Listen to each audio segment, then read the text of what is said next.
So I've already recorded this entire thing, but my camera didn't record again, so I'm redoing it. And the reason why my video is kind of late is because I got sick. My throat's really sore, so I'll probably be a bit quiet. And for this video, I'd originally been planning on doing a video on decorating my bookshelf, but I got through half of it and then I got sick and just didn't feel like doing the rest right now. So I'll probably do that at a later date when I'm better. So now I'm going to be doing sort of a book haul. I went to a Maggie's Debater book signing and I recorded some of her talking. So I'll put that link about right now. My heart begins to patter. Now, the reason why there's no race for a cure for ugly baby, though, however, is because in 9 times out of 10, it resolves on its own by the time the child is ambulatory, right? Like, look at Neville Longbottom, yes? So I was nervous, but I first asked, do you have 2 children? No, just the one! He's outside playing. A little bird of hope is born in my chest, because if he's outside playing, he's moving, which means this is probably a snapshot of a sorted path. Out we go, the child is playing in a sandbox, his back is turned.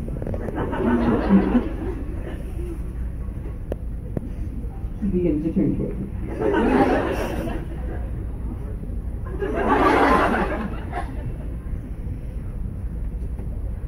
Nature.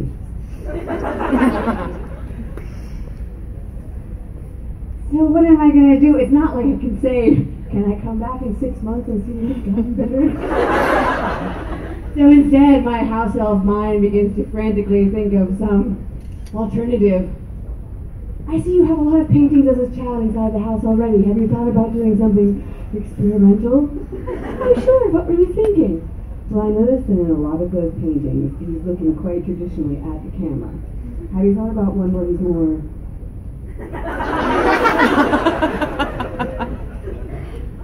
Like every portrait commission, it was a compromise. He was facing either towards or away, and instead it was the 3/4 shot. Cheek. I die a little inside. So I always remember, whenever I'm doing my job now, I'm not going back there.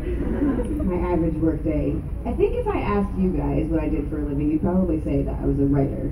I wrote for a living, and it's true that my average workday often involves writing, but there's nothing much average about my writing days because I write in different places. It used to be once upon a time that I couldn't write on airplanes because I always imagined people were looking over my shoulder.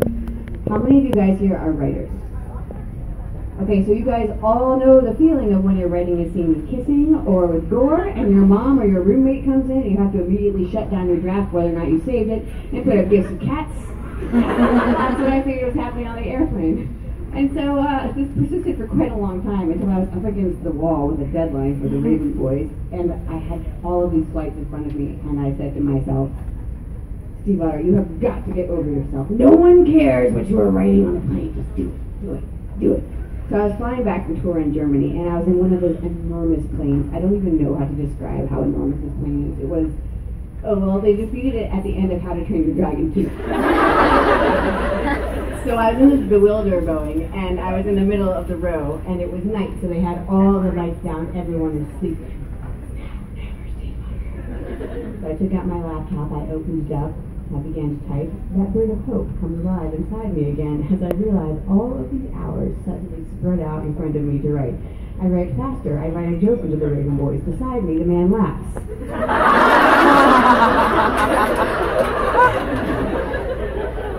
My life is over. So now, if you're one of those people that gets onto a plane and you say, oh, I'm a super nervous flyer. I always feel genuinely like I'm going to die for the entire time that I'm on the plane. More alive if I sit next to the window. Can I swap with you? And that person looks at you and says, no! That's me. Because I have to be able to protect only one flank. So sometimes my average workday involves the internet. How many of you guys know me from the internet? Woo, it works! So, like everyone here, though, I grew up with the internet, so it doesn't feel like I'm separating out I have PTSD. So it doesn't feel like I'm separating out my workday with my internet. Instead, I go through this flow chart that happens really quickly of, is this interesting? Yes, no. Is this dangerous? Yes, no. Will Scholastic be mad? Yes, no. I go down these things, post it on the internet, everything's fine, except for the one time when I accidentally posted my breasts on the internet. And to understand the story, you have to realize in my past I was a horsey person. I mean, not a centaur, but someone who rode horses. And one of my friends is still a horsey person, I think actually a centaur. And she said, Maggie, we're doing a fancy trail ride at a fancy barn that's close to your house. Would you like to come with us and leave your house? And I said, oh, Marion, I don't have any of my equestrian clothing left. She's like, just wear your boots, come dressed as you are. I'm like, oh, so cool, fine. So I arrived, dressed like myself, stall. In the background, all the women are shouting my name. Maggie, Maggie, Hercules, Hercules. And as I go into the stall, my sunglasses, which are my favorite sunglasses, they look just like the ones on top of your head. Do you see them there? They've got sort of whitish frames. They're highly reflective, rainbow Ray-Ban aviator sunglasses.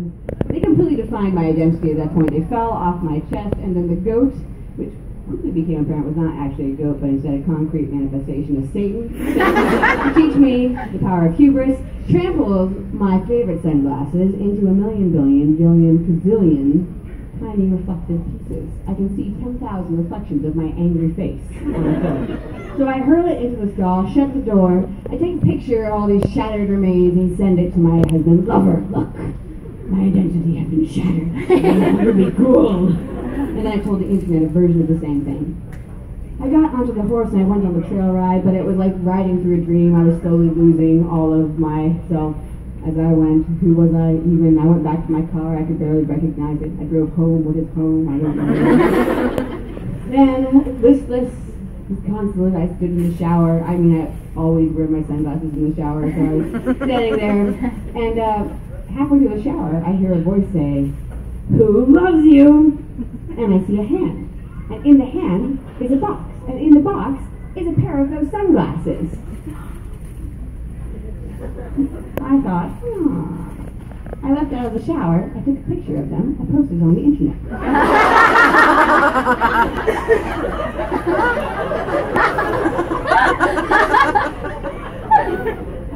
2 seconds later, I realized that when you enlarge the photograph, it was not a reflection of my arm that you could see, but instead, my favorite kid.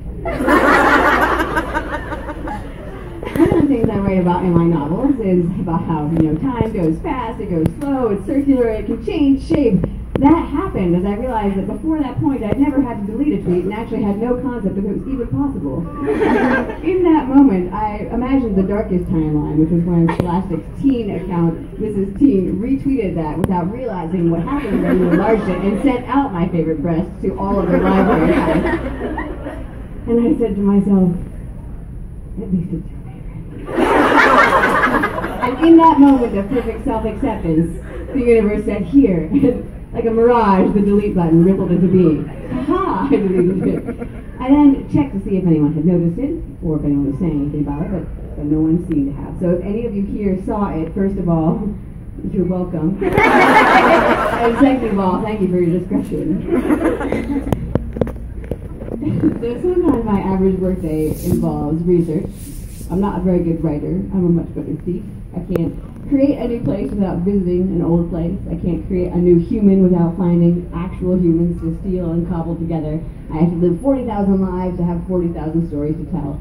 And so I thought during the writing of the Ravens, I'll go to Wales, and I didn't have a plan. I would just wander the Welsh countryside, go over the places where Glendower's rebellion had been, wait for magic to hit me. And in the interest of being balanced, I was going to take my family with me. So I was in one of those giant planes, the bewilder Boeings, and I was sitting there. It was night again, a couple of rows ahead of me. Lover was with my more evil child. And I had the more docile one, my son, who was well behaved on planes and will one day run for Congress and disappoint me. It's night. Everyone is sleeping. The little bird of hope comes alive inside me. I take out my laptop. I begin to write. The beside me, my son's eyes open. There is no pause between when his eyes open and when his eyes.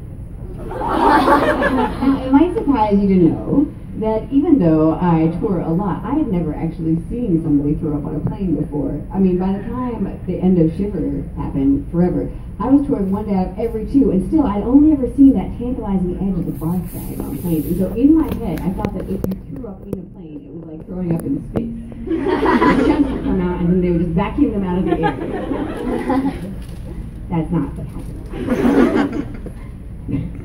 Instead, it's on my iPhone, in my bag, and now I've become that person that has someone who's puked on a plane. What happens now is that a SWAT team of dark-clad airline attendants arrive, trying not to wake up all of these passengers, and they extract my son.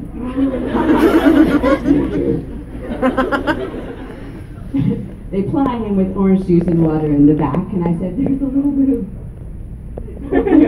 We know. They immediately pull out like the black-clad space-age vacuum and welding material. They go up there, they vacuum, they remove the seat, they throw it out the window, they repair the hole in the plane, they come back, they're like, you can return to your seat now. I am shocked and amazed. I say to them, I'm shocked and amazed. Does this happen often? They said, oh yeah, someone throws up probably once or twice on every international flight. I didn't know. They said, we work hard to keep it that way. So once I landed, I of course immediately. And so, on with the haul.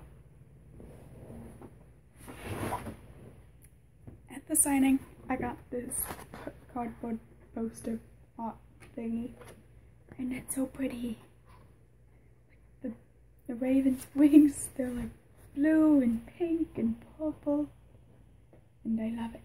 I love it so much. I love this raven especially because it looks so happy, and I don't know why he looks more happy than the other ones.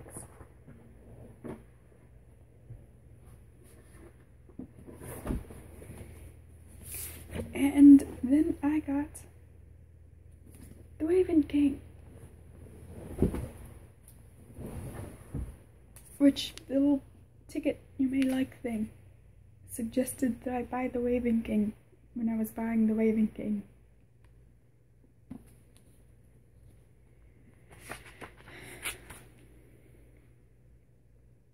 And I got it signed because it was a signing. It's so cool. Look.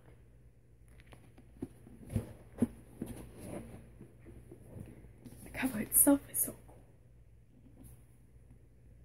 Everything having to do with the Raven cycle is so cool.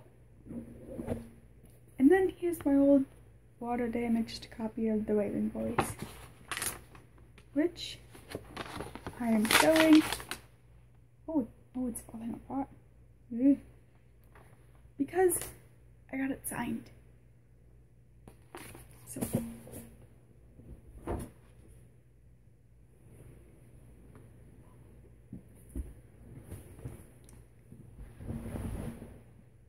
then while I was at that Barnes & Noble, I got Everland, which to my understanding is kind of like a steampunk Peter Pan, and in the back it says to die will be an awfully big adventure. And the cover is so cool. There's like glitter at the top, but that also could probably be fire. I don't know, it just looks really pretty.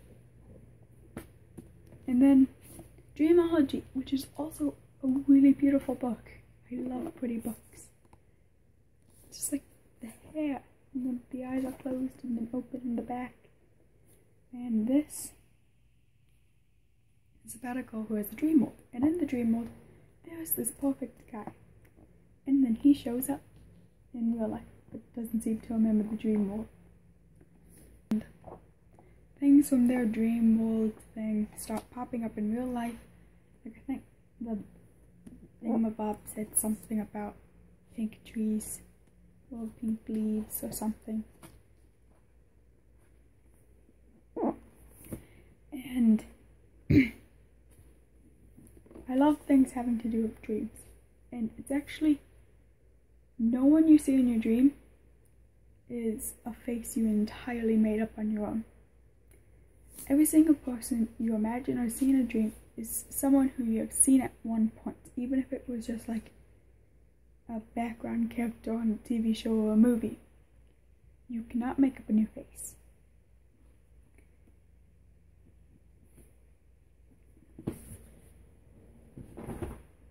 And then the next few books are ones that I got from the library, starting with Serafina, which was recommended to me by a friend. And once again, it has a really cool cover. Serafina is about dragons and people. They work together but don't really get along, and I think there is something about murder. Then Far From You from Tess Sharpie, which is probably not how you say her name, but I don't care. I'm calling her Sharpie like the pen.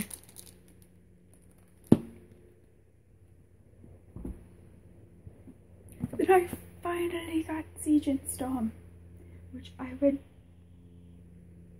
Shadow and Bone like a year ago, and I'm just now reading this, and I'm so ashamed of myself. Then The Sacred Lies of Minnow Bly, which has been on my to-read list for like a year at least, and it has such a cool cover, and I can't remember anything about this book except I think there's something of her hands, and I don't feel like reading the summary thing right now. So, yeah.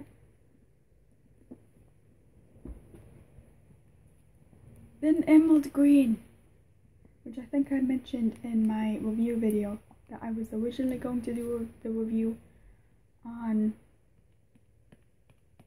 Sapphire Blue, but decided against it. So yeah, now I'm reading Emerald Green and time travel. Like Life is Strange, except different.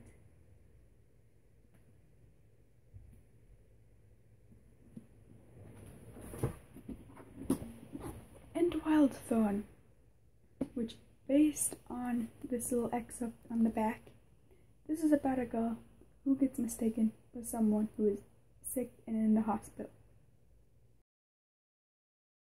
Look at that dragon. Look at it. Look at it. Look at it.